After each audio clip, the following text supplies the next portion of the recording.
Selamat pagi, Bapak, Ibu, Saudara sekalian yang kami kasih dalam Tuhan Yesus Kristus. Selamat berjumpa kembali dengan kami dari Restoration Christian Church di Los Angeles. Hari ini hari Minggu tanggal 28 Desember tahun 2025, minggu terakhir untuk tahun 2025. Saya hari ini Gembala Sidang. Hari ini saya akan membahas sebuah topik yang saya beri judul Out of the Cave. Kita keluar dari gua kegagalan, gua kemarahan, gua apapun itu untuk masuk ke dalam tahun 2026 bersama dengan Tuhan Yesus. So we are leaving the shadow of 2025 behind. Let's pray. Tuhan Yesus, kami terima kasih tuntun kami memasuki tahun 2026, meninggalkan tahun 2025 dengan segala kelemahan dan kelebihannya, bersama dengan Engkau menikmati hari-hari yang lebih lagi di dalam nama Tuhan Yesus. Haleluya. Amin. Mari kita buka Alkitab kita kepada Filipi pasal yang ketiga, ayat 13 dan ayat yang ke-14. Filipi pasal yang ketiga, ayat 13 dan ayat 14 yang akan saya bacakan untuk kita sekalian. Saudara-saudara, aku sendiri tidak menganggap bahwa aku telah menangkapnya. Tetapi ini yang kulakukan. Aku melupakan apa yang telah di belakangku dan mengarahkan diri kepada apa yang di hadapanku. Dan berlari-lari kepada tujuan untuk memperoleh hadiah, yaitu panggilan surgawi dari Allah dalam Kristus Yesus. Ya. Kata pertama yang saya tangkap di sini adalah melupakan dan berlari-lari. Melupakan dalam bahasa Inggris forgetting, bukan forgiving, forgetting. Melupakan atau forgetting di sini berarti kita tidak ditangkap, tidak dicengkram oleh pengalaman masa lampau dalam bentuk kegagalan, kemarahan, kepahitan, atau apapun. Kita melepaskan diri kita dari cengkraman tersebut agar kita dapat berlari. Kalau kita dicengkram, kita tidak dapat berlari. Karena perkataan pertama, melupakan, forgiving, dan kemudian berlari-lari tanpa beban lagi. Oke, kita akan bahas ini. Nah, keluar dari gua artinya meninggalkan bayang-bayang tahun 2025 di belakang kita. Living the shadows of 2025 behind. Ya. Jadi kita memulai dengan sebuah pendahuluan apa yang kita alami ini ya. Saat kalender berganti dalam beberapa hari ini, dalam 3 hari ini, dari tahun 2025 masuk ke tahun 2026, pada tanggal 31 Desember jam 12 malam, kita berdiri di ambang batas waktu. Ya, di ambang batas kita berdirinya. Nah, bagi banyak orang, tahun 2025 ini adalah tahun kemenangan. Tetapi bagi sebagian orang yang lain, mungkin ditandai dengan janji-janji yang mereka buat sendiri atau janji dari orang lain yang diingkari. Proyek-proyek yang gagal, kesalahan moral, atau kekecewaan yang terpendam. Banyak hal. Godaan saat kita menutup bab ini, bab di tahun 2025 ini adalah membawa beban kegagalan kita ke dalam tahun yang baru, ke tahun 2026. Memikul beban yang tidak kita sanggup di tahun 2025 yang harusnya kita tinggalkan, namun sebagian orang memikulnya masuk ke dalam tahun 2026. Kita dengan demikian akan mengulang kesalahan yang sama karena kita memikul beban tersebut. Kita memelihara penyesalan kita, memberi makan kepada luka masa lampau. Kita menjadi pengarsip, menyimpan arsip-arsip kesalahan lama.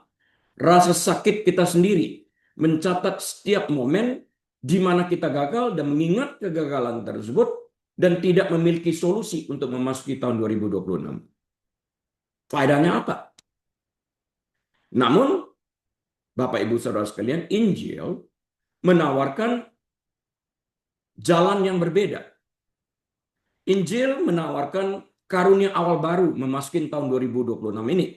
bukan berdasarkan tekad kita untuk berbuat lebih baik, mengusahakan sesuatu yang lebih baik, tetapi berdasarkan tekad Tuhan untuk memperbarui segala sesuatu. Karena kalau kita membaca Yeremia 29 ayat 11, kita tahu Tuhan tidak pernah merancangkan sesuatu yang jahat atau sesuatu kegagalan di dalam kehidupan kita. Rancangannya indah dan baik semata-mata. Kita harus menerima janji ini. Sehingga kita harus meninggalkan beban yang kita pikul selama tahun 2025 ini di tempatnya di tahun 2025, karena sekarang tahun berganti. Ya. Untuk menyambut tahun 2026, kita harus menguasai apa yang Rasul Paulus sebutkan sebagai forgetting atau melupakan. Seni melupakan secara alkitabiah. Ini bukanlah kehilangan ingatan pasif, artinya seperti seakan-akan tidak ada sesuatu yang terjadi, demensia, bukan itu. Tetapi disiplin spiritual yang bersifat aktif, yang dibutuhkan untuk menyeberangi sungai, untuk dapat mencapai janji-janji Tuhan. Meninggalkan tahun 2025 dengan segala kegagalannya, memasuki tahun 2026 dengan segala janji yang baru ini. Sesuai dengan Yeremia 29 ayat ke-11. Paulus melakukan ini, dia mengajak kita sekalian untuk melakukan hal yang sama. Artinya lepaskan, let go the grip, lepaskan pegangan yang kencang dari kegagalan di tahun 2025. Jangan masuk dengan sikap kegagalan masuk ke dalam tahun 2026. Kita harus masuk dengan pola pikir yang baru. Metanoia. Oke? Nah, yang pertama itu yang dijanjikan Alkitab itu adalah mandat Alkitabiah untuk melupakan. Konsep melupakan dalam Alkitab bukanlah tentang amnesia. Orang kehilangan ingatan demikian. Bukan. Ini tentang penolakan untuk membiarkan masa lalu mendikte masa depan kita yang dimulai hari ini. Ini adalah keputusan sadar untuk memutuskan ikatan yang mengikat kita pada kegagalan kita yang terjadi di tahun 2025 ini. Nah, kenali terlebih dahulu kegagalan ataupun kesuksesan masa lampau sebagai sesuatu yang telah berlalu, dan jangan entertain pikiran tersebut, tapi segera fokus kepada apa yang harus kita kerjakan pada hari ini. Karena tanpa hari ini tidak ada masa depan. Masa depan kan belum datang. Bayang-bayang. Kita pun belum tentu kita akan masuk masa depan. Siapa tahu kita dipanggil oleh Tuhan. Kita nggak tahu. Kita hidup hari ini, tapi hidup hari ini untuk mempersiapkan hari besok. Ya, ini penting sekali. Jadi pola kita berpikir itu, apa yang sudah terjadi, kegagalan yang terjadi ini, sebuah pembelajaran seperti Thomas Edison untuk tidak kita ulangi. Kita tidak pernah boleh melihat ke belakang terus-menerus seperti istri Lot. Ingat rumahnya, ingat kenangan masa lalunya, zaman emasnya, dia jadi tiang garam. Kita hanya boleh melihat sebentar ke belakang dengan maksud untuk membuat perubahan dalam pola berpikir. Kenapa dulu saya gagal, sekarang dirubah. Itu yang dilakukan Thomas Edison. Sekarang saya tahu 1000 macam cara yang tidak boleh saya ulang. Itu 1000 kesalahannya dia. Itu keberuntungan katanya. Karena itu jika itu belum dijalankan, dia akan mengulangi, akan memulai kesalahan yang sama. Ya. Memilih untuk fokus pada masa lampau merupakan rem yang menghalangi kita untuk bergerak ke depan. Ditahan, dicengkram, grip. Ini nggak bisa begitu. Nah, ayat kunci kita telah kita baca tadi. Rasul Paulus ini adalah seorang pria dengan masa lalu yang penuh dengan penyesalan. Diakui. Di antara semua disciple, semua rasul yang ada, aku yang paling Jahat katanya, karena apa yang dia lakukan terhadap orang-orang percaya, terhadap gereja Tuhan. Karena dia telah menganiaya gereja. Dia menyiksa, membunuh. Termasuk Stefanus yang dia saksikan sambil menunggu pakaian orang-orang yang merajam Stefanus dengan batu. Dia menulis panduan definitif tentang cara menangani kegagalan masa lalu. Ini Paulus perlu kita pelajari dari sisi Alkitab. Saya tidak berbicara dari sisi psikologi. Saya juga tidak pernah melihat Alkitab dari sisi psikologi. Saya melihat psikologi dari sudut pandang Alkitab yang selalu akurat. Psikologi dapat salah. Saudara-saudara, kata Rasul Paulus dalam Filipi 3 ayat 13-14 yang telah kita baca tadi, kita ulang. Saudara-saudara, aku Paulus, aku sendiri tidak menganggap bahwa aku telah menangkapnya. Artinya dia terus berjuang. Tetapi ini yang kulakukan. Aku melupakan, I let go the grip. Aku melepaskan cengkraman itu. Apa yang telah di belakangku dan mengarahkan diri kepada apa yang di hadapanku. Dan berlari-lari kepada tujuan untuk memperoleh hadiah. Yaitu panggilan surgawi dari Allah dalam Kristus Yesus. Dapat nggak bayangkan kalau orang dalam lari cepat tapi menoleh terus ke belakang? Nggak akan sampai dia kepada tempat tujuan. Atau kita nyetir mobil, kaca windshield kita tuh jauh lebih besar daripada kaca spion kita. Tapi kita terus lihatnya ke kaca spion. Nabrak kita yang di depan.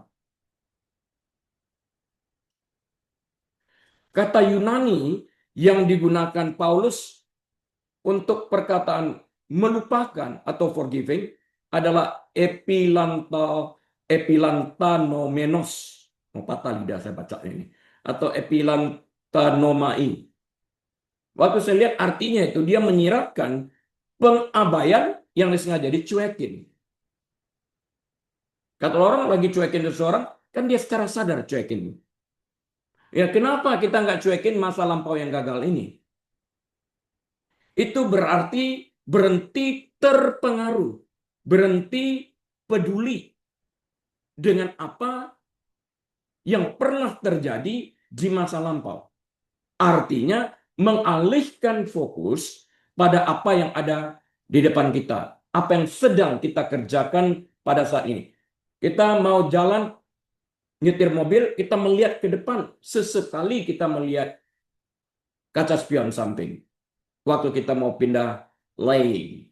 Tapi kalau kita terus-menerus sibuk melihat kaca samping yang kecil ini, kita akan tabrakan. Nggak bisa seperti itu. Perhatikan urutannya dari apa yang dilakukan Rasul Paulus ini. Kita tidak dapat mengarah ke depan, yaitu ke tahun 2026, sampai kita secara sadar memilih. Saya ulang, secara sadar memilih untuk melupakan hal-hal yang di belakang, yaitu yang terjadi di tahun 2025, artinya mengalihkan fokus dari tahun 2025 masuk ke tahun 2026. Kita tidak dapat berlari dalam perlombaan dengan kepala menoleh ke belakang secara terus-menerus. Ini pilihan secara sadar. Masuk ke sana. Kita datang ke Amerika juga pilihannya sadar untuk meninggalkan Indonesia dan segala kenangannya. Dengan harapan kita melihat sesuatu yang jauh lebih positif, sesuatu yang jauh lebih baik, yang harus kita kejar saat kita berada di Amerika sehingga kita berdampak dan memberikan kontribusi kepada negara ini.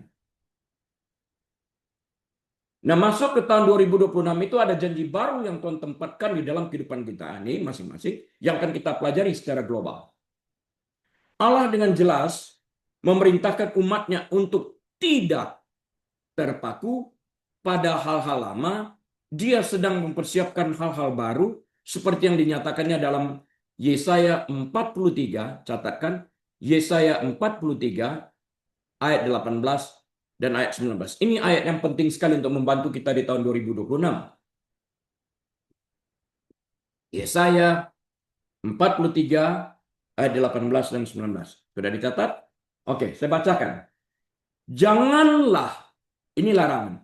Janganlah ingat-ingat hal yang dahulu. Dan janganlah, perintah kedua, janganlah perhatikan hal-hal yang dari zaman purbakala. Yang dulu-dulu sekali yang pernah terjadi. Ayat 19. Lihat, perhatikan, fokus. Aku hendak membuat sesuatu yang baru. Dan sesuatu yang baru itu yang sekarang sudah tumbuh. Belumkah kamu mengetahuinya? Dia tanya. Belumkah kamu mengetahuinya? Ya, aku hendak membuat jalan di padang gurun dan sungai-sungai di padang belantara. Wow, luar biasa janji ini. Tapi kita tidak pernah akan melihat janji ini sampai kita let go hal-hal lama. Jangan pegang, jangan izinkan masa lampau itu mengendalikan kita, memegang, mencengkram kita, sehingga kita tidak dapat bergerak ke depan. Kenapa harus berpikir kepada kegagalan? Kenapa tidak berpikir kepada sesuatu berdasarkan visi dan misi? Saya ulang, visi dan misi yang kita canangkan sejak awal tahun baru. Melihat itu ke depan. Pesan untuk akhir tahun 2025 sangat jelas. Kita tidak dapat melangkah melalui pintu baru sambil melihat ke kaca spion. Gak bisa. Ingat yang lalu saya katakan Nelson Mandela dibebaskan dari penjara setelah sekian tahun terkurung.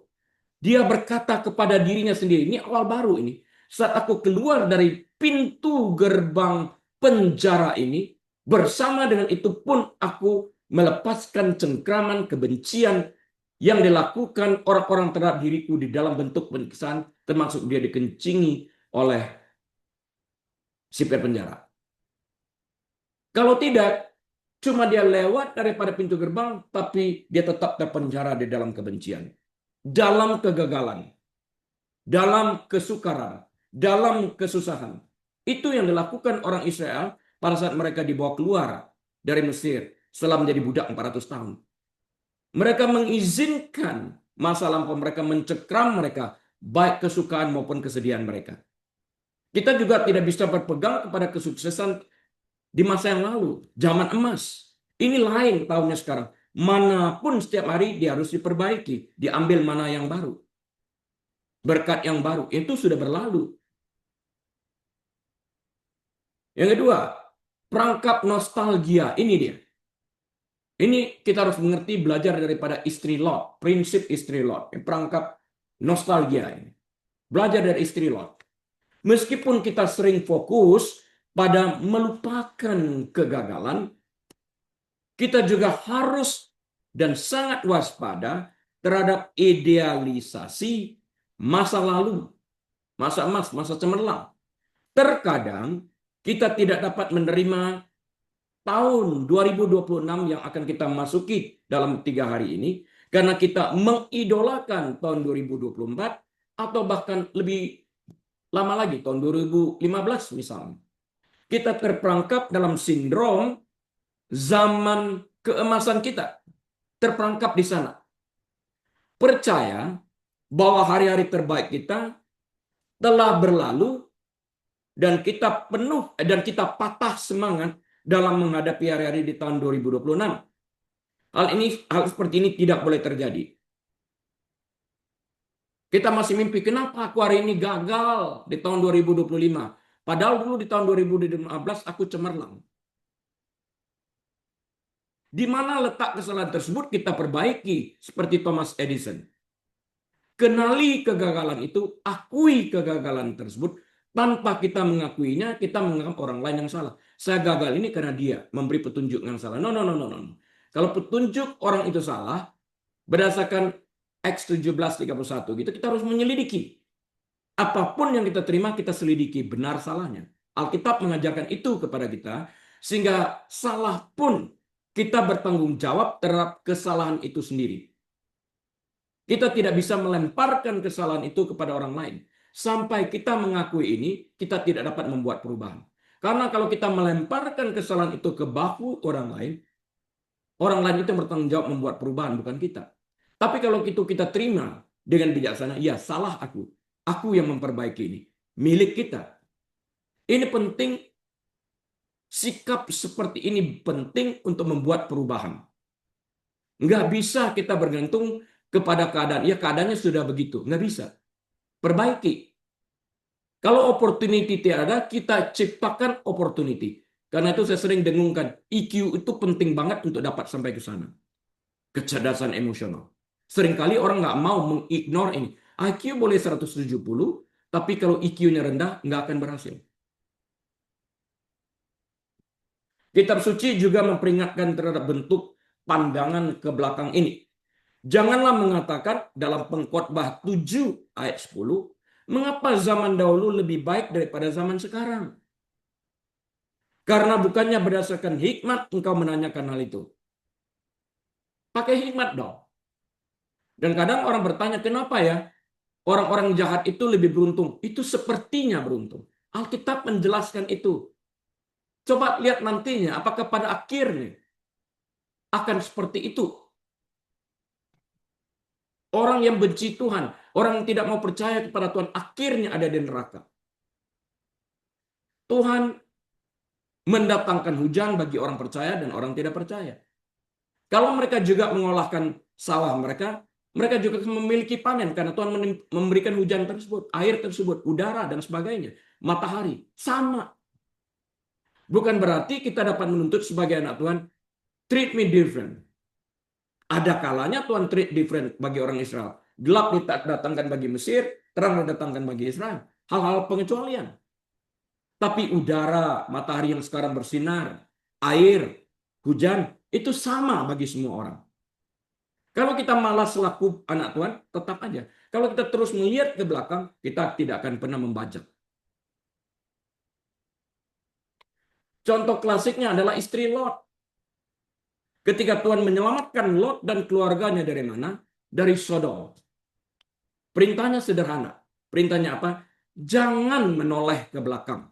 Jangan menoleh ke belakang. Rasanya ini jelas nggak bisa diartikan dalam arti yang lain. Mereka diselamatkan dari apa? Dari penghakiman dan dibawa ke tempat yang aman. Kok nggak enak sih? Gue enak di sana nih. Padahal mereka sudah tawar-menawar itu. Namun istri Lot menoleh ke belakang.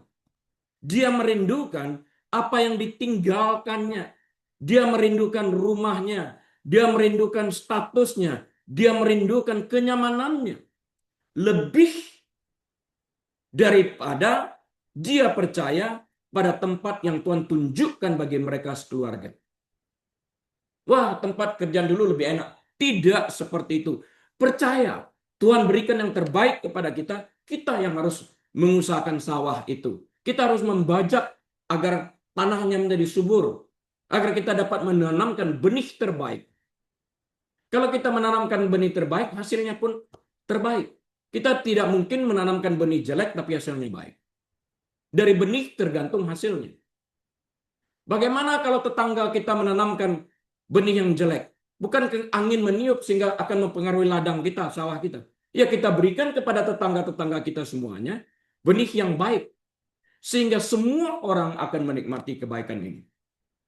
Saat angin bertiup, semuanya akan kena benih yang baik.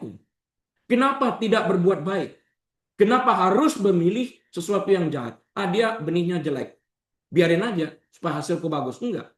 Hasil kita dipengaruhi oleh apa yang mereka kerjakan. Karena itu buatlah kebaikan kepada setiap orang, siapa saja, supaya kebaikan itu datang di dalam kehidupan kita. Ini penting. Jangan sampai kebaikan dibalas dengan kejahatan. Benih gua baik, tetangga gua kasih benih yang jelek. Kita dampaknya kena kepada kita. Coba perhatikan Amsal 17 ayat 13 mengatakan hal yang sama dan ini tajam. Karena itu kita masuk ke tahun 2026, tinggalkan semuanya ini dan segala cengkeraman ini agar kita bebas dari pengaruh-pengaruh di tahun 2025. Memasuk ke tahun 2026 dengan batin yang bersih. Menoleh ke belakang membuat istri Lot membeku sebagai tiang garam. Membuat kita juga paralyzed, membeku, lumpuh. Menoleh ke belakang melumpuhkan kita atau membekukan kita dalam waktu.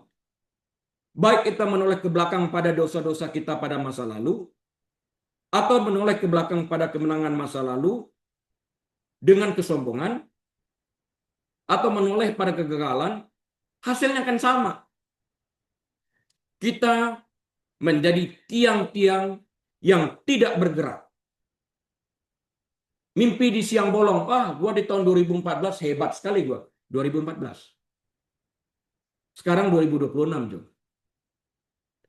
Kita tidak mampu melangkah untuk menikmati hal-hal yang baru yang telah Tuhan persiapkan bagi kita memasuki tahun 2026.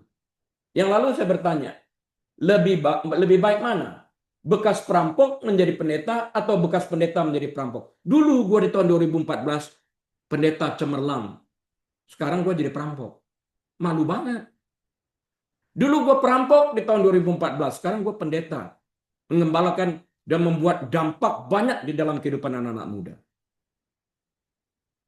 Hasilnya jadi lebih baik. Yang ketiga poinnya, contoh kehidupan nyata dari seorang penyanyi country, Johnny Cash. Kita pernah dengarkan dia ini. Saya akan mengambil contoh-contoh dari kehidupan orang-orang nyata yang kita kenal.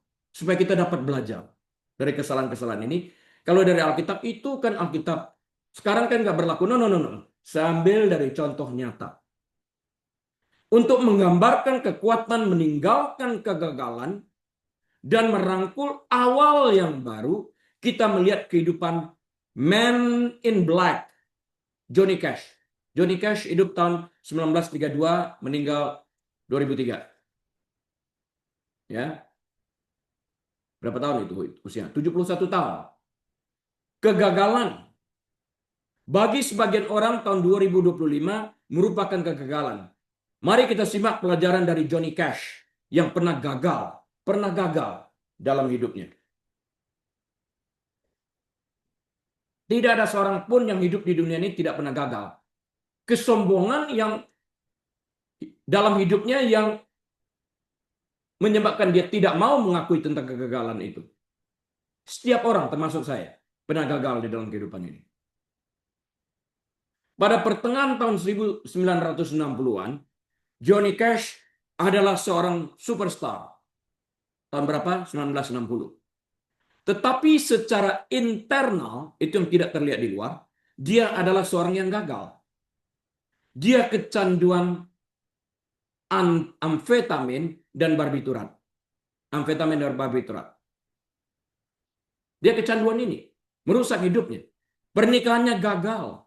Karena perselingkuhan dan penggunaan narkoba. Dia tidak dapat diandalkan. Sering absen dari konser. Orang datang, dia nggak hadir. Dan telah ditangkap beberapa kali. Dia merasa hampa. Seorang pria yang citra publiknya menutupi jiwa yang hancur. Kosong. Hampa. Sekalipun uangnya banyak. Jadi uang tidak dapat menggantikan kehampaan. Obat tidak dapat menggantikan kehampaan. Wanita tidak dapat menggantikan kehampaan bagi pria. Pada tahun 1967, tahun 60 dia menikmati masa keemasan yang tadi saya katakan. Tahun 67 Cash mencapai titik terendah dalam hidupnya. Dia merasa telah mengecewakan Tuhan, telah mengecewakan keluarganya, telah mengecewakan fan-nya dan dirinya sendiri hingga titik yang tidak dapat kembali. Point of no return. Beban kegagalannya begitu berat sehingga dia memutuskan untuk mengakhiri hidupnya. Saya berjumpa dengan beberapa orang seperti ini, titik terendahnya. Help me. Sebelum aku melakukan ini. Jeritan seperti itu. Pengalaman gua naked Jack. Ini pengalaman dari Johnny Cash. Dia masuk ke gua yang bernama Naked Jack ini. Cash mengendarai mobil ke gua Naked Jack Cave, yang terletak di Marion County di Tennessee. Sebuah sistem gua yang luas dan berliku-liku di Tennessee. Dia merangkak jauh ke dalam, berniat untuk tersesat. dalam kegelapan yang pekat dan tidak pernah keluar dan mau mati di sana. Dia berbaring dalam kegelapan yang pekat, menunggu kematiannya, dikelilingi oleh kegelapan harfiah, dalam arti yang benar-benar gelap. Bukan hanya jiwa yang gelap, tapi keadaan gua itu memang gelap. Dan metaforis daripada pilihan-pilihan Johnny Cash ini. Tetapi justru dalam kegelapan di gua ini, sesuatu terjadi. Apa itu? Saat dia, Johnny Cash, berbaring di sana, siap untuk membiarkan hidupnya berakhir entah kapan, dia merasakan sensasi kedamaian yang aneh dan kehadiran Tuhan yang belum pernah dialaminya. Dia menyadari bahwa dia tidak dapat, saya ulang, dia menyadari dia tidak dapat memutuskan kapan dia akan mati. Ini kuasa di tangan Tuhan. Hanya Tuhan yang bisa melakukan ini. Nah, dia membuat pilihan di gua itu, tetap tinggal di sana atau keluar. Mau menikmati hidup yang baru atau diam dan mati di dalam kegagalan.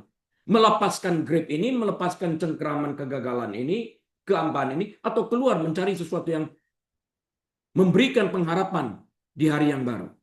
Dia tetap bisa berada dalam kegelapan masa lalunya, dalam kegelapan kegagalannya, dalam kegelapan kecanduannya, akan barbiturat dan amfetamin tadi.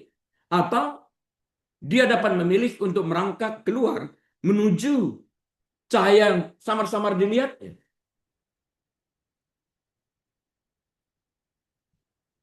Harus merangkul awal yang baru lagi.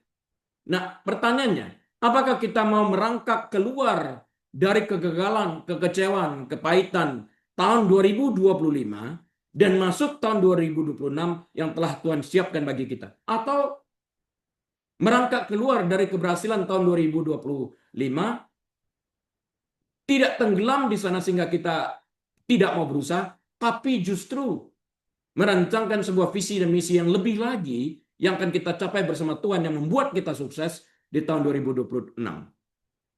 God is the one that cause you to succeed. Dituliskan di dalam Alkitab seperti itu. Jangan sombong. Cash berhasil merangkak keluar gua. Ketika dia muncul keluar dari gua tersebut, dia disambut oleh ibunya dan seorang teman yang memiliki firasat bahwa ada sesuatu yang salah dengan Cash. Mereka mengikutinya, menunggu di luar. Cash menganggap ini sebagai pertanda.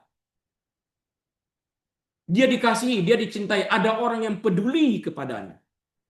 Nah, seringkali kita tidak menerima berita kepedulian ini dari teman, dari anggota keluarga, atau dari gembala sidang yang memberikan perhatian.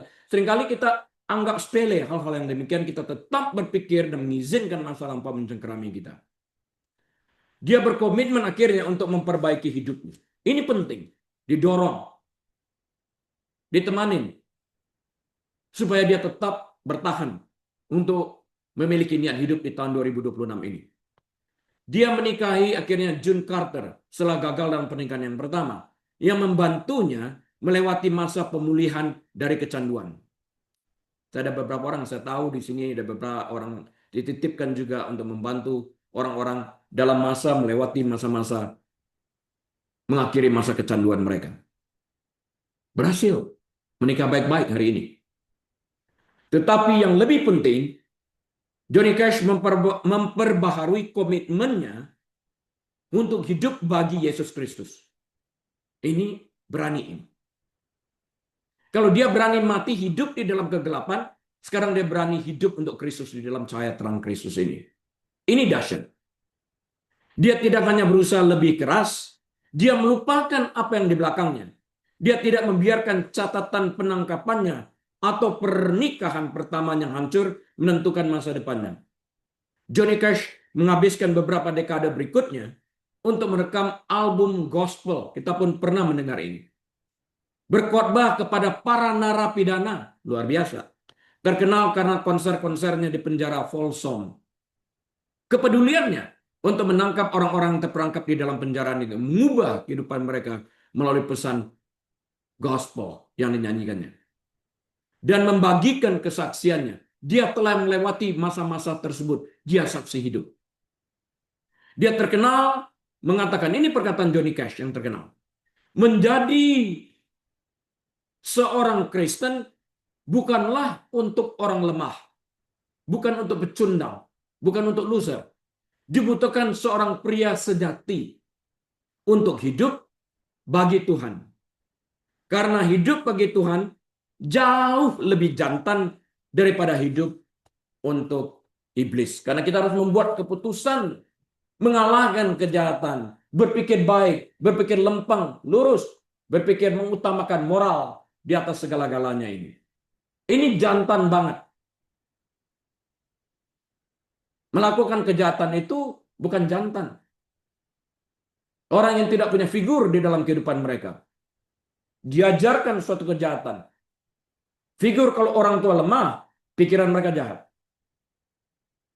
Johnny Cash meninggalkan kegagalannya di gua Nickajack. Dia melangkah ke tahun kehidupan yang baru, yang didefinisikan bukan oleh apa yang telah dilakukannya, tetapi oleh apa yang dapat Tuhan lakukan dengannya. Kegagalannya ditinggalkan di gua Nickajack, masuk disambut oleh ibu dan temannya, masuk hidup baru pada hari itu. Kita pun saat dibaptis meninggalkan kegagalan segala dosa kita di kolam baptisan, hidup baru bagi Tuhan. Kita gagal lagi, tinggalkan kegagalan ini, rangkul sesuatu yang baru di tahun 2026 ini. Kita belajar lagi. Itu dari Johnny Cash tadi, dari istri Lot. Sekarang satu lagi kita belajar dari siapa? Prinsip Petrus. Dari penangkalannya menuju takdir yang luar biasa dipakai Tuhan. Meskipun Johnny Cash mencontohkan contoh modern hidup pada saat yang kita ketahui tentang siapa Johnny Cash itu, Alkitab memberikan kita prototipe utama dari seorang pria yang harus meninggalkan kegagalannya. Simon Petrus yang hidup bersama dengan Tuhan Yesus. Mengerti Tuhan Yesus itu. Beda dengan Yudas Iskariot. Sekalipun hidup, melayani, tapi dia tidak menerima Kristus itu di dalam kehidupannya. Pikirannya tersesat. Maka dia rela menjual Kristus demi uang. Judas pada melakukan hal yang sama. Ya, mengutamakan dunia daripada Kristus. Bayangkan pola pikir Petrus pada hari Sabtu antara Jumat Agung dan Minggu Paskah. Antara Jumat sampai Minggu, Sabtu dia. Oke. Dia Petrus telah membuat bahwa dia tidak akan membuat pernyataan bahwa dia tidak pernah akan menyangkal Yesus, tidak pernah akan meninggalkan Yesus. Itu pernyataan dia. Bahkan dia pernah menyabet telinga orang dengan pedang kok. Namun dia menyangkal Yesus 3 kali. Bukan sekali, 3 kali. Itu serius itu. Dengan sumpah serapah bahwa dia tidak mengenal Yesus. Saat Yesus diadili loh itu. Di publik loh itu terjadinya. Ketika ayam jantan berkokok, dia telah menyangkal Yesus 3 kali. Petrus kemudian keluar dan menangis dengan sangat sedih. Menyesali apa yang telah diperbuatnya dan berubah. Ada orang yang menangis bukan karena bertobat, dia menangis menyesal karena tertangkap. Bukan karena ingin bertobat. Sehingga dia berpikir bagaimana ya lain kali supaya aku tidak tertangkap dalam berbuat jahat. Berbeda dengan Petrus. Wah, gagal ini. Aku janji tidak menyangkali, aku sangkali 3 kali. Dia berubah. Memperbaiki kesalahan itu sehingga dia berhasil memenangkan ribuan jiwa. Kita lihat itu. Jika ada orang yang memiliki alasan untuk membatalkan masa depannya melalui kegagalannya, ia adalah Petrus. Dia telah mengecewakan Tuhan pada saat-saat kritis. Mungkin kita pernah mengkhianati teman yang pernah membantu kita. Yang mengorbankan banyak bagi kita. Kita khianati. Ini saatnya datang kepada orang tersebut, minta maaf. Perbaiki ini. Sekalipun sulit. Karena mengkhianati itu sangat kejam. Tapi bukan berarti itu tidak mungkin. Akui kesalahan itu. Ini jantan. Dia bisa dengan mudah mendefinisikan dirinya sebagai pengkhianat atau pengecut. Dia menyesali dirinya. Namun lihatlah Petrus dalam Kisah Para Rasul. Hanya beberapa minggu kemudian, orang yang sama ini berdiri pada hari Pentakosta dan menyampaikan khotbah yang menyelamatkan jiwa pada hari itu 3.000 jiwa. Wow, 3.000. Dicatat oleh Alkitab. Bagaimana Petrus bisa beralih dari penyangkalan ke mimbar perayaan hari Pentakosta ini? How? Kecuali dengan pertobatan dan menghasilkan buah yang sesuai dengan pertobatan itu. Banyak orang bertobat tapi tidak ada buahnya. Yang Alkitab katakan, bear the fruit worthy of repentance. Hasilkanlah buah yang sesuai dengan pertobatan itu. Ini pertobatan. Bukan bibir, tapi hati. Petrus menerima pemulihan dari Tuhan Yesus. Dalam Yohanes pasal yang ke-21, Yesus bertemu Petrus di mana, masih ingat? Di pantai. Dan bertanya kepadanya 3 kali. Apakah engkau mengasihi aku? Do you agape me? Apakah kasihmu melebihi segala-galanya tanpa syarat? Petrus di sana dipulihkan. Petrus pada waktu itu belum mengerti perkataan agape itu. Dia mengerti fileonya. Petrus harus mengampuni dirinya sendiri. Meninggalkan kegagalannya masuk di dalam awal baru bersama dengan Tuhan Yesus yang telah dibangkitkan. Dia harus meninggalkan kegagalan di halaman itu untuk merangkul api Roh Kudus di ruang atas. Untuk tahun 2026, kita harus menerapkan juga prinsip Petrus ini. Momen terburuk kita bukanlah akhir dari kisah kita jika kita membawanya kepada Yesus. Mungkin kita juga pernah mengkhianati Kristus, tahu itu salah, kita lakukan dengan sengaja. Mari kita hentikan itu. Dan kita buat perubahan di tahun 2026 ini. Apapun itu.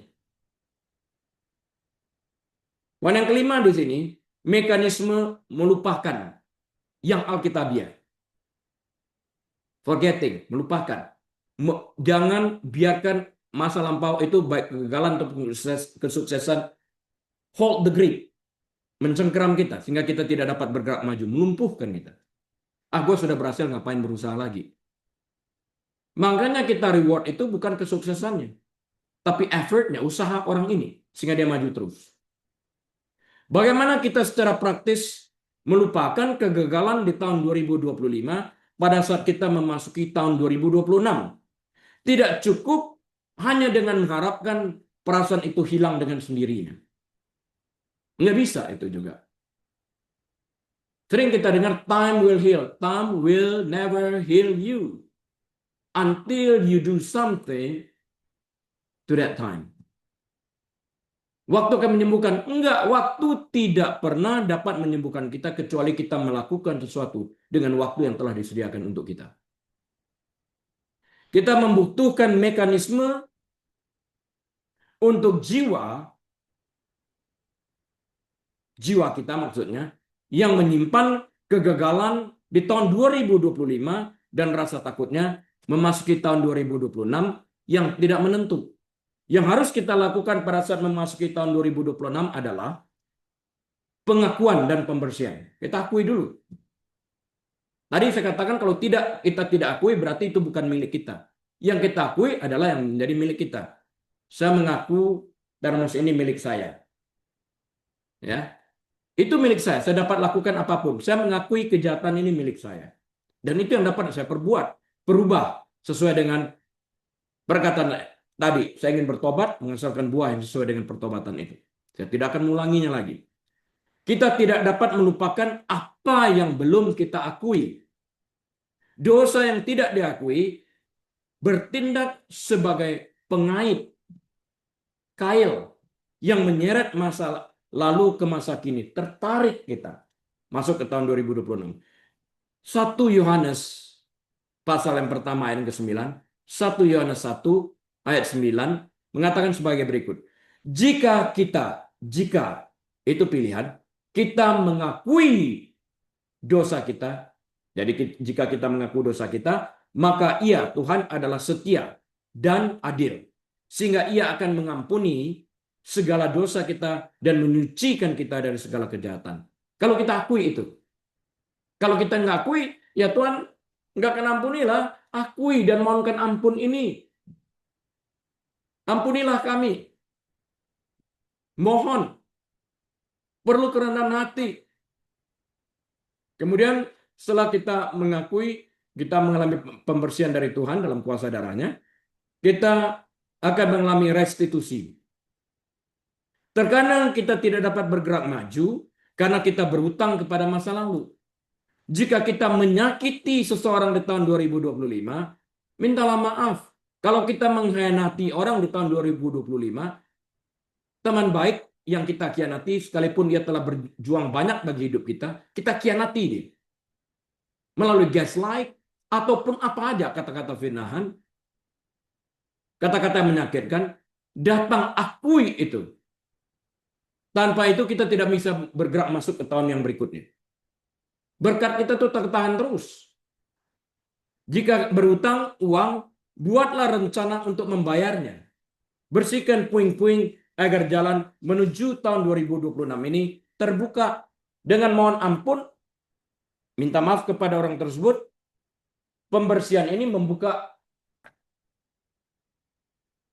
jalan bagi kita. Jadi hutan-hutan ini babat habis. Seperti kata Yesus tadi. Dia menyiapkan jalan yang baru bagi kita. Belum tahu kah? Sekarang tahu. Bersihkan ini, babat habis. Siapa membabat nih pohon liar, rumput-rumput liar? Kita kan.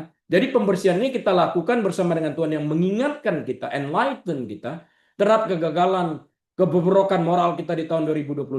Kesalahan kita terhadap teman, terhadap anggota keluarga, suami istri dan sebagainya kita bereskan. Kemudian kita lepaskan beban cengkraman ini. Poin yang ketiganya. Langkah pertama yang harus kita lakukan adalah untuk tidak mengumpulkan kesedihan dan kegagalan tahun 2025 yang tinggal 3 hari ini lagi dan membawa tahun 2025 ini ke dalam terang tahun 2026. Tinggalkan itu di dalam gua kegagalan tersebut. Tinggalkan kegagalan masa lalu dan segala kepahitannya pada tempatnya. Namanya sudah tahun 2026. Nggak ada, tahun 5 sudah ganti dengan 6. Jangan hidup di tahun 2025 lagi. Itu denial. Karena kita tidak lagi hidup di tahun 2025 yang telah berlalu. Yang berlalu kan nggak akan kembali lagi. Seninnya mungkin sama. Tanggal 1 Januarinya sama. Tapi tahunnya beda kan. Umur kita pun bertambah, bukan berkurang. Apa yang sudah berlalu tidak akan pernah akan kembali lagi. Coba renungkan secara seksama tentang hal ini. Apakah kita secara aktif mencatat segala kegagalan dan kepahitan yang kita alami di tahun 2025 dan melekatkan catatan tersebut di alam pikiran dan hati kita dan membawanya masuk ke dalam tahun 2026 untuk mengulanginya lagi. Apa itu? Apakah ini sesuatu yang menguntungkan? Jika ini yang kita lakukan, maka kita akan mengulangi kegagalan dan kesalahan yang sama yang pernah kita lakukan di tahun 2025. Pada saat kita memasuki tahun 2026. Thomas Edison kan tidak lakukan itu. Hari ini saya tahu saya melakukan kesalahan ini. Puji Tuhan, besok aku tidak melakukan ini, maju. Salah lagi, nggak apa-apa. Bikin lagi yang baru. Mengulangi kegagalan yang sama dengan kesadaran penuh tidak pernah menguntungkan kita. Karena itu mari kita bawa beban ini kepada Yesus yang mengatakan dalam Matius 11 ayat 28, marilah kepadaku semua yang letih lesu dan berbeban berat. Aku, Yesus, akan memberi kelegaan kepadamu. Ini janji Tuhan. Kita harus datang. Kalau kita merasa kita memikul beban yang berat. Kalau enggak, ya pikul sendiri. Dia akan tawarkan. Kalau kamu berpikir kamu memikul beban yang berat, datang kepadaku. Aku memberikan kelegaan kepadamu. Dia yang akan pikul. Dia akan memberikan beban yang enak dan ringan kepada kita gantinya. Mari datang kepada Tuhan Yesus dan katakan padanya, Tuhan Yesus, aku lelah. aku capek dengan beban-beban berat ini. Aku nggak sanggup lagi Tuhan. Aku menyerahkannya ke dalam tangan-Mu karena kasih karuniamu cukup bagiku. Tolong aku. Amin. Kan begitu. Percayalah bahwa dia mendengar dan percayalah bahwa dia peduli. Kita harus datang. Memohon itu kepada dia. Jangan datang dengan akhlak sombong. Kan dia lihat aku punya beban berat. Dia kan memang tahu. Mestinya dia angkat sendiri dong. Itu kesombongan. Iya, dia lihat. Kepada orang yang buta pun dia tanya, mau apa kamu? Siapa tahu dia bilang, aku nggak mau disembuhkan. Kan ada orang seperti itu. Supaya aku tetap bisa mengemis, nggak usah kerja. Yang dikatakannya itu apa? Lord help me, give me my sight back. Berikan aku penglihatan itu supaya aku dapat melihat. Supaya dia dapat bekerja. Ada yang sembuh begitu, ada juga disuruh pergi ke kolam Siloam setelah dia bubuhkan lumpur di matanya. Bagiannya dia. Percaya. Lakukan. Tuhan melakukan bagian dia, kita melakukan bagian kita. Dia bubuhkan lumpur, kita pergi mencuci. Itu bagian kita. Jadi dia peduli. Setelah kita selesai berdoa, mari kita berjalan maju dalam damai. Kan sudah berdoa. Jangan lagi setelah berdoa seakan-akan kita belum berdoa, masih hidup dalam keadaan sebelum berdoa. Jangan melihat kembali ke belakang. Karena Tuhan sedang melakukan hal yang baru untuk kita. Kan sudah berdoa.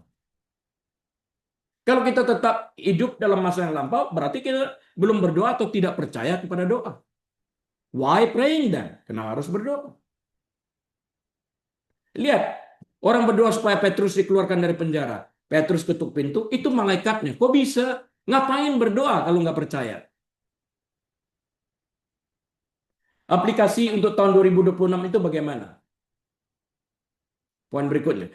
Saat kita berada di ambang tahun 2026 dalam peralihannya ini, kita mungkin memiliki gua nekejek. Ya, gua nekejek kita sendiri. Jadi tempat-tempat penyesalan kita, tempat-tempat kegagalan kita, tempat-tempat kesalahan kita di tahun 2025. Mungkin itu adalah kegagalan bisnis. Mungkin itu adalah kambuh dalam kecanduan, apapun kecanduan itu. Obat, pornografi, dan sebagainya. Hubungan yang rusak. Atau pengkhianatan kepada orang yang membantu kita. Atau sekadar tahun stagnasi spiritual. Kita tidak bertumbuh secara spiritual. Apapun itu. Tinggalkan kegagalan tersebut di gua tersebut. Keluar dari gua tersebut. Jangan masuk lagi. Keluar dari Mesir. Jangan kembali ke Mesir. Nah, kesalahan orang-orang Israel ini adalah dia keluar secara fisik dari Mesir, tapi dia membawa Mesir di dalam pikirannya, di dalam jiwanya. Itu yang menyulitkan. Sampai mereka mati dan yang lahir di padang gurun dibawa masuk. Di bawah pimpinan Joshua. Ya. Tinggalkan kegagalan di gua. Kita harus memperlakukan kegagalan untuk tahun 2025 seperti kain kafan Lazarus. Sesuatu yang harus ditinggalkan di kuburan. Jangan mengenakan baju korban, playing victim, atau kegagalan di tahun baru. Jangan kenakan baju kegagalan. Jangan kenakan baju victim memasuki tahun 2026. Jangan. Sambut hal yang baru seperti yang Tuhan katakan tadi. 2026 bukanlah sekedar kelanjutan dari tahun 2025. Ini adalah hal baru. Hari baru.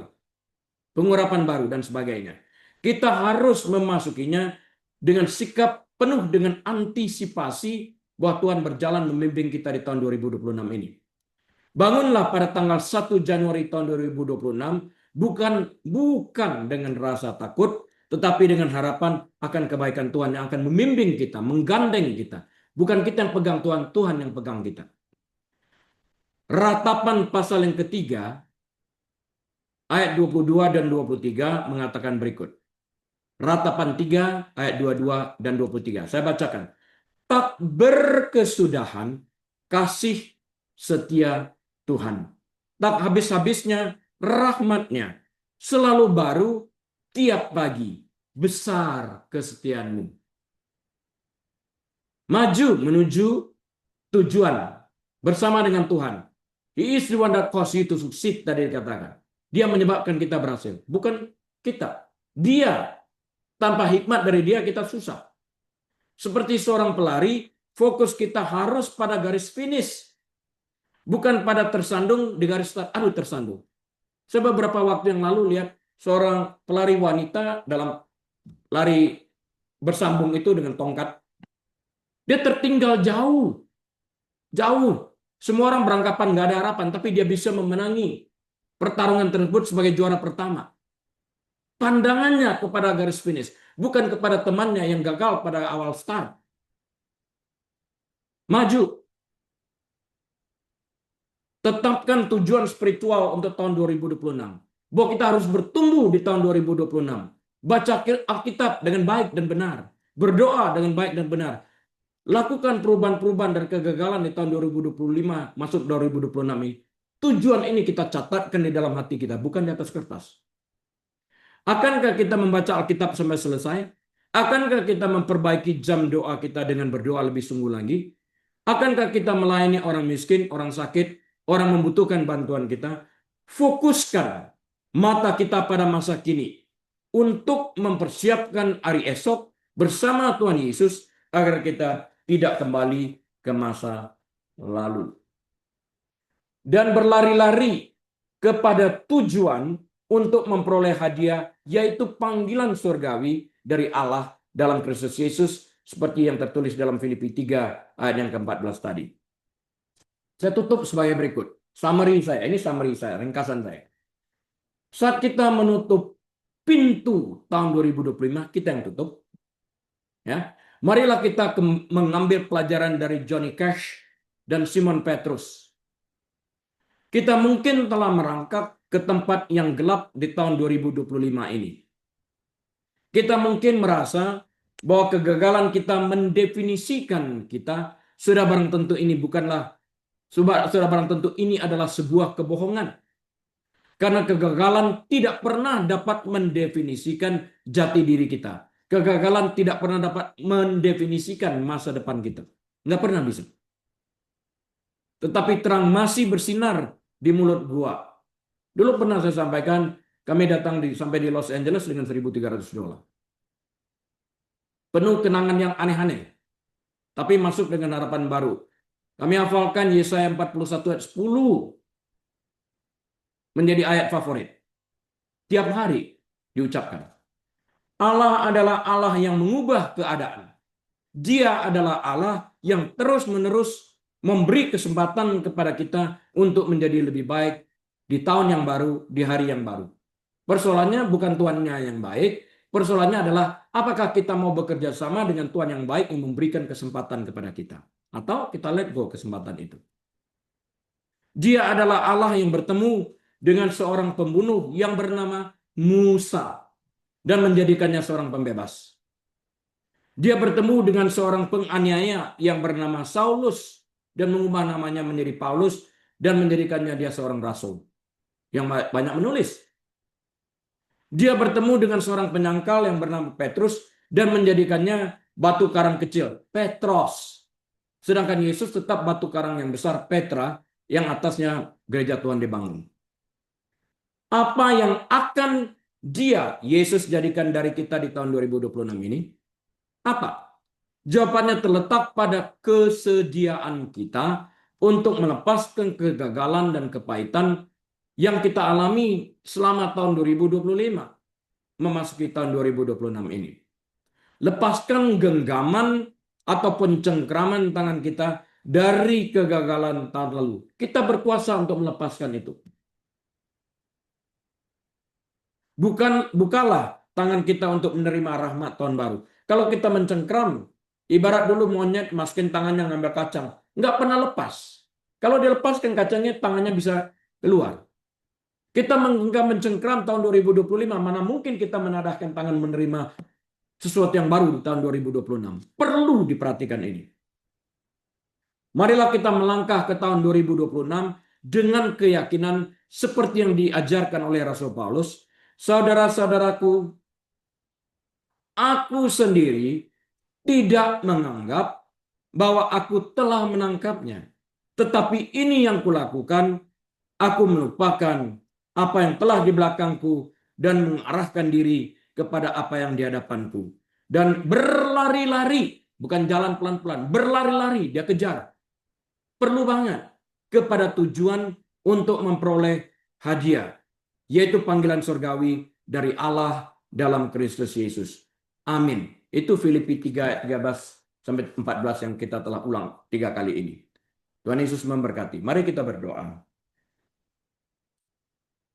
Tuhan, hamba-Mu sudah selesai membahas ini, biarlah Roh Kudus terus berbicara dalam hati kami, sehingga memasuki tahun 2026 kami mendapatkan pegangan dari Engkau. Jemaat yang dikasihi Tuhan, mari kita buka angkat kedua tangan kita, buka pintu hati kita selebar-lebarnya, terimalah berkat Tuhan. Tuhan memberkati engkau dan melindungi engkau. Tuhan menyinari engkau dengan wajahnya dan memberi engkau kasih karunia. Tuhan menghadapkan wajahnya kepadamu dan memberi engkau damai sejahtera. Tuhan membuat engkau menjadi kepala, bukan ekor. Tuhan membuat engkau naik dan tidak turun. Diberkati engkau saat engkau masuk. Diberkati engkau saat engkau keluar. Diberkati bakulmu. Diberkati tempat adonanmu. Diberkati kandunganmu. Diberkati pelayananmu. Diberkati kesehatanmu. Diberkati rumah tanggamu. Diberkati pekerjaanmu. Apapun yang kau kerjakan dengan kedua tanganmu, Tuhan yang baik akan membuat engkau berhasil. Dan biarlah kita boleh membuka lembaran waktu kita ini dengan hati penuh, dengan ucapan syukur, memasuki tahun 2026, meninggalkan tahun 2025, bersama dengan hikmat marifat yang Allah Bapa anugerahkan kepada kita, damai sejahtera dari Tuhan Yesus, dalam persekutuan yang manis dan erat bersama dengan Tuhan Allah Roh Kudus, saat ini sampai selama-lamanya. Dalam nama Tuhan Yesus kita memasuki tahun 2026. Semua kita menerima berkat ini berkata bersama-sama, amin. Baik, Bapak, Ibu, Saudara sekalian, kebaktian telah usai dan kita akan berjumpa atas seizin Tuhan tahun 2026. Dari Los Angeles, saya mohon diri. Tuhan Yesus memberkati. Shalom.